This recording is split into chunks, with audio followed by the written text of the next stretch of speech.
An expert, but I've been following this on social media.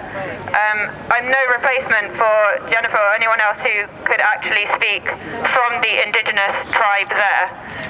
But basically what's happened, as many of you know, the United States is extracting oil like there's no tomorrow.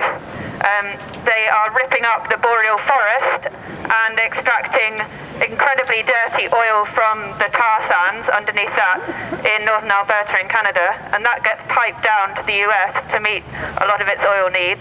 In addition to that, they are fracking for oil and drilling for oil in North Dakota, and that is getting piped at the moment. It's threatening to be piped straight over some sacred burial grounds of indigenous peoples who have been in the United States for centuries, longer than we have, longer than white people have. And it's an absolute disgrace that the United States is considering running this pipeline through their sacred waters, through the Mississippi, is it the Mississippi? Yes. The Missouri, sorry. Not an expert. Which is next to Missouri. Okay, it's a tributary of the Missouri, but it is extremely important for a lot of people downstream, and not only that, for the indigenous people who live in that area, as I said, sacred ground for them. So there's a massive encampment there and a massive protest camp, and the United States has been taking military action against these protesters. They have protectors indeed, water protectors, who are actually protecting the water for thousands and millions of people downstream.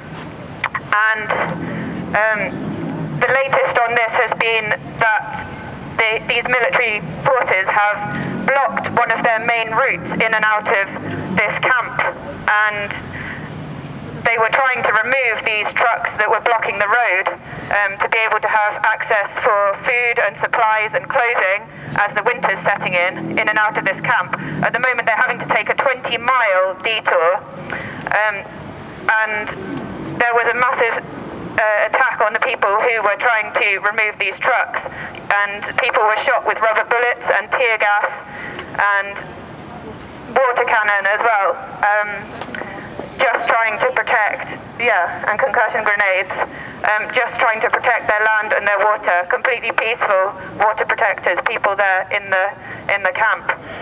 And meanwhile the oil company plows on, and they're about, I think, half a mile away from going under the river now, and they're basically sticking two fingers up to any laws that are preventing them. There are laws currently in place which are in threat of being removed to prevent them going under the river, but they've basically said they're going to try and carry on anyway. It's completely unacceptable that the United States has decided that it's okay for the military to be used basically as puppets for the oil corporations, for the companies trying to pollute our land and water and our air. I'm absolutely disgusted by it, and I'm sure we all are here. So can we have a massive boo to the military, boo to the US government, and boo to the oil corporations, please? Okay.